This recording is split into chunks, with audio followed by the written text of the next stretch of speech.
Hello, this is Julian with Coffee Reviews, and today we'll be reviewing the Keramo Wash Processed Ethiopia from Flower Child Coffee. And there's the bag right there. And Flower Child, based out of Oakland, California.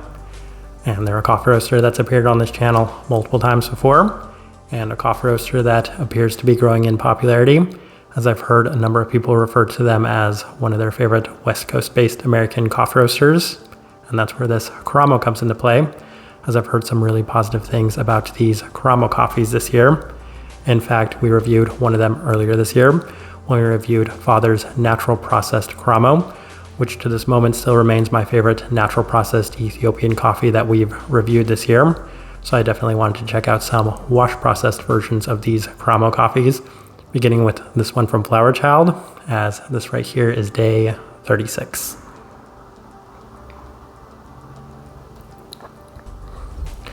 And recipe we went with for this coffee was our standard recipe, which is a 16:1 water to coffee ratio, brewed at 96 degrees Celsius, about 205 degrees Fahrenheit. And this one I preferred through the Chemex, which indicates a more medium grind roast profile for this one. So Flower Child is notorious for roasting on the lighter side of things, especially relative to a lot of other American-based coffee roasters. Now we have reviewed a number of Flower Child's coffees earlier this year, including the Astrid Medina, which did feel significantly lighter than this one. It's not to say that this is any more developed or an overly developed coffee. It is still definitely on the lighter side of things by most standards and metrics, but that's to kind of say that we've had some significantly lighter ones from Flower Child, but even then, this is still a pretty light coffee by most standards and metrics. With that out of the way, let's go ahead and start discussing this coffee.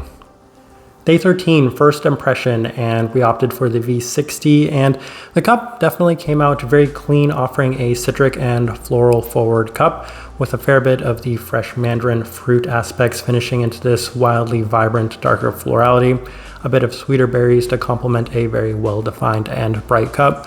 So a lot of what you might expect from a wash-processed Ethiopian coffee, especially a lighter profiled wash-processed Ethiopian coffee.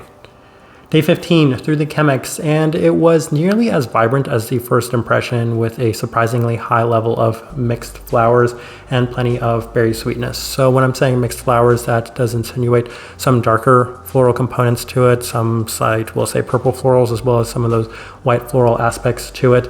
But the citrus also continues to remain on the higher side of things with a slight bit more added clarity and lasting brightness. That's why I had an early slight preference towards the Chemex, as it offered everything I'd experienced from the V60 with just a little bit more definition and brightness overall. Day 18 through the April brewer, and it's still very floral and fresh fruit forward, but slightly less even, as there was a little bit more of this citric bitterness, continuing to offer a dark fruit profile with brightness coming mostly from this berry citric component. Not quite as good through this brew method, but even then, I was still enjoying these first couple of impressions I'd had from this one. We continue on to day 21 through the V60 with higher temperatures and a more fine grind. So Flower Child, I do believe I've seen a recipe of theirs before that was very similar to that of Say, and it definitely yielded some different results as it came out a bit more delicate, and it did not seem to replicate the same sort of vibrancy I experienced from the first couple of tries, as the citrus has since become the most dominant attribute, with a lot of these sweeter fruit components coming through on the back end. So the brightness was really kind of a little bit more pronounced at the forefront of this one, the citrus as well, just continuing to kind of dominate what once was a little bit more of a varied cup. At this time, it skewed a lot more in that direction. Nice berry sweetness yet again. It's a solid day all around, but I feel like the focus shifting from maybe a little bit more of a floral as well as fruit forward coffee to a much more citric and bright coffee wasn't necessarily what I was looking for from this one. Nonetheless, we tried the same adjustments through the Chemex, and this was probably my least favorite day of the coffee to this point, as it seemed to accentuate a lot more of the brighter citric aspects while continuing to remain mostly floral forward with a slight bit of a grainy quality and some tame berry sweetness overall. Just an okay day, probably my least favorite of the notes that we have we continue on to day 27. Went back to the standard recipe, and for whatever reason, it just seemed to work a little better as it was a little bit more vibrant once again. It still did not seem to recapture the first impression I had had of this one, as for whatever reason, this coffee never seemed to reach those same highs and standards that I had had from those first two tries, as it does have a little bit more of the citric quality yet again, a little bit more of this tart berry aspect. Plenty of florality. I'm experiencing much more of the florality. I feel like kind of lowering the extraction on this one to something a little bit more standard did seem to help with that, as there's a sweeter fresh fruit aspect once again. And it is still on the more subtle side of things, but at the very least it was a little bit more pronounced, as it didn't seem to be dominated by the more vibrant, brighter aspects of this one. Day 30 through the Chemex with our standard recipe, and this is the best I've experienced since that day 15 mark, as there was plenty of the darker berry sweetness to complement a very strong florality. Really appreciated the florality that was coming from it, especially on this day. Citric brightness still present, fresh fruit aspects also still present, a little bit more pronounced on this day too. The previously mentioned mandarin felt the most present and prominent it had been since that day 15, day 13 mark earlier on, and a slight lingering floral citrus, as well as a sweeter sense overall. So much improved on this day. I was getting a lot more sweetness from it through this brew method, through these adjustments. Final notes, we have day 33. The coffee has been slightly inconsistent over time, as it feels like this coffee experiences the best upon a lengthy cool down, with it being a little bit more citric bright right off of brew. It does have much more definition, the notable dark berries as well as dark florality to the cup once it does cool down and you really let it kind of shine in those regards. So a lot of positives to take away, if maybe a little bit of a finicky and tricky coffee from time to time. All right, let's go ahead and put up the tasting wheel so you can see what we're getting. And we have a lot of level 4s. So we'll start with the cleanliness level 4. Yes, and this one was a very clean cup of coffee, as you would probably expect. If there's anything that might have taken it away from scoring any higher, it was a ever so slight lack of specific direction and definition at certain times. But even then, it's a true level 4, maybe slightly higher side of level 4. Don't have too much to add to that. Finish, level 4. Yes, and right at the start, the citrus, as well as that slight bitter citric aspect to it, is the most notable thing in the finish. But once you do let it cool down, you are experiencing some really wonderful fresh fruit qualities to it. That, of course, being a little bit more in terms of that citric direction, as well as a very, very subtle, slight peach aspect to it. Berries as well also can feel a little bit more, we'll say, vibrant and pronounced than the cool down itself.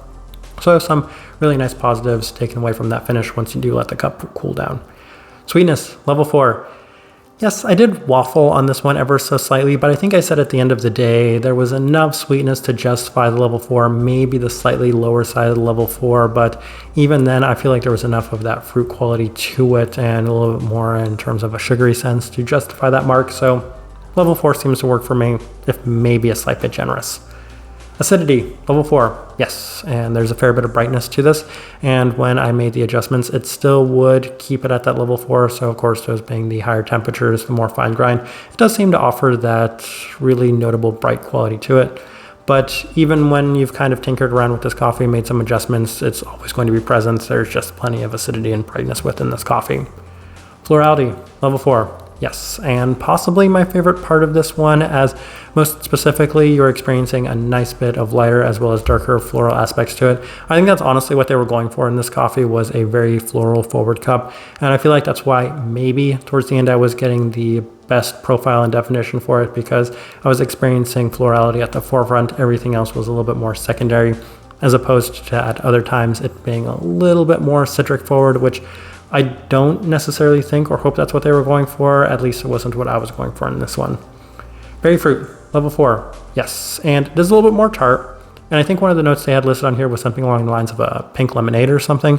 And that would make a lot of sense, as the citric quality to it was also a little tart. That's demonstrated from the slight level 1 we have in that bitterness category. Even then, it wasn't quite as harsh or quite as pronounced as I've experienced from some coffees recently.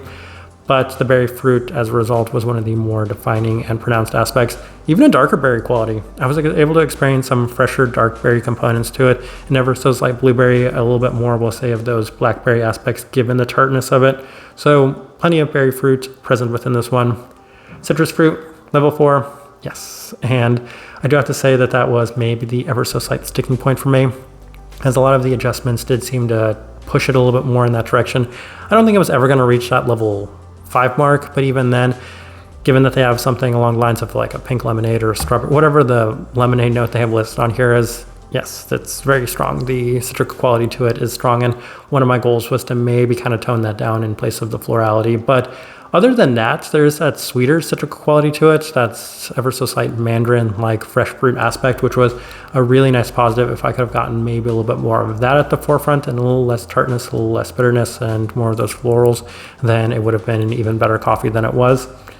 Last thing I think worth discussing is the body at a level 2, as that won't come as a surprise to anybody.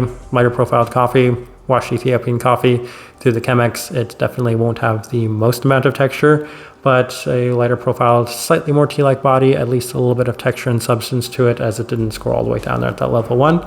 But as I am looking at this tasting wheel, I do think that it's a pretty good representation of what I was getting from this coffee. All right, so my overall thoughts and impressions of this coffee. I want to start with this. This one I felt like was definitely a bit of a victim of expectations for a couple of reasons. The first of which being that Keramo coffee I'd had earlier this year was just truly outstanding. And I went into this with some extraordinarily high expectations for these Keramo coffees. And I don't think it was helped by the first 2 experiences I had, because the first 2 experiences definitely lended itself towards being one of my more enjoyable Ethiopian coffees this year. But as I continued to work through this coffee, I did find myself struggling with it ever so slightly, as it skewed in directions that I wasn't necessarily looking for, making it a little bit more tricky of one. But take that aside, it offered exactly what I'm looking for in coffee in general: clarity, sweetness, florality, and fruit aspects. So it did have everything that I wanted, but I think maybe the fruit components were skewing a little bit more in a direction that I wasn't necessarily enjoying. As I've kind of mentioned, if I was able to get some more of those fresh fruits, those sweeter fruit components to it, then maybe this could have skewed a little bit more in my more enjoyable Ethiopian coffees. It's not to say that I didn't really enjoy this as a wash processed Ethiopia. I just kind of have the same sort of grievance and harp when it does come to washed Ethiopian coffees. You have to do something truly special or truly outstanding to set yourself apart, as we review so many of them. I've had so many of them in my life. And this one, while it was really nice, it didn't necessarily set itself apart from a lot of the washed Ethiopian coffees I have had in the past. Even then, I still enjoy this one. I think they did a very nice job of this coffee. Type of person I would suggest this coffee to: first direction I'm going to point somebody towards is the profile of it, given that it is on the lighter side of things. Once you get past that part, the big 4, of course: clarity, great clarity; sweetness, a fair bit of that; florality, probably the best aspect of this one; and then the fruit qualities to it, most specifically skewing that citric direction. If those are the things you're looking for, then this is a really nice fit, as it kind of complements the lighter profile with all of those components as well, giving it a little bit of depth, as it's not necessarily an overly straightforward floral citric cup. It does offer some really nice berry qualities to it, a subtle stone fruit, and a mixture of some floral aspects as well, giving it some nice depth. I think for the most part, I'll leave this review at that. If you by chance had an opportunity to try this coffee, I'd love to know your thoughts and impressions of it as well. If you're enjoying the content, give this video a like, subscribe if you're not already subscribed. This right here has been a review of the Keramo wash processed Ethiopia from Flower Child Coffee. Thank you for watching.